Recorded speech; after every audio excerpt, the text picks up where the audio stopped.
Hi Joanne, here's just a few basic skills to get you started laying out your outdoor events. I'm going to keep this as brief as possible.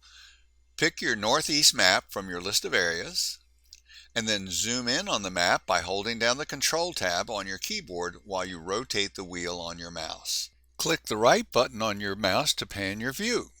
Go to the pod control and set the number of booths in the row to 1 and the number of aisles to 1. And with your mouse, drag the 4 black squares icon onto the map. There you'll see your pod of booths, just 2. Click either booth until there are blue dots only around that booth and then delete it with your delete key. Drag the remaining booth over to approximately the same location as is in this video. Zooming in a little closer at this point will help you work with the objects easier. Now click on that booth and we'll rotate the booth by holding your mouse down on that blue rotation symbol to the edge of the booth.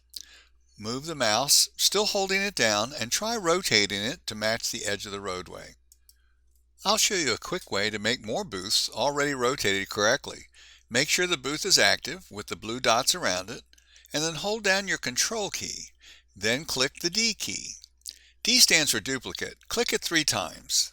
After you make the duplicates, try lining them up along the edge of the road. Now we are going to use the Booth Control tool to make another booth, when it needs to be a different size and named instead of numbered.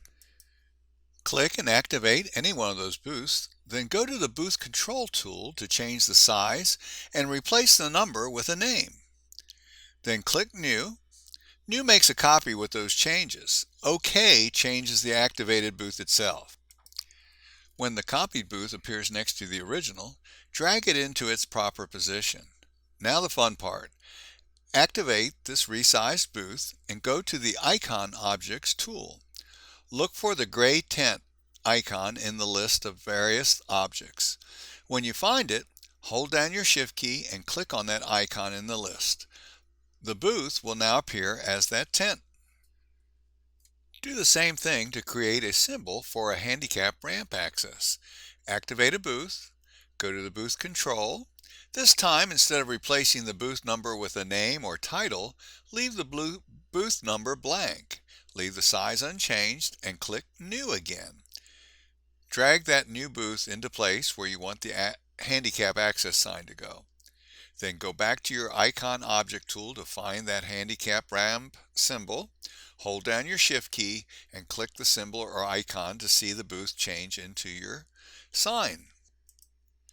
We started in the beginning of this video by creating and positioning a group or pod of booths. The software does require that all objects are part of a group, so we created the minimum group of 2. But you can see that the way we build an outdoor event layout with FairsMI is to essentially, I like to say, borrow from one booth to make a copy with edits of another. You'll also notice we didn't renumber any booths in this lesson.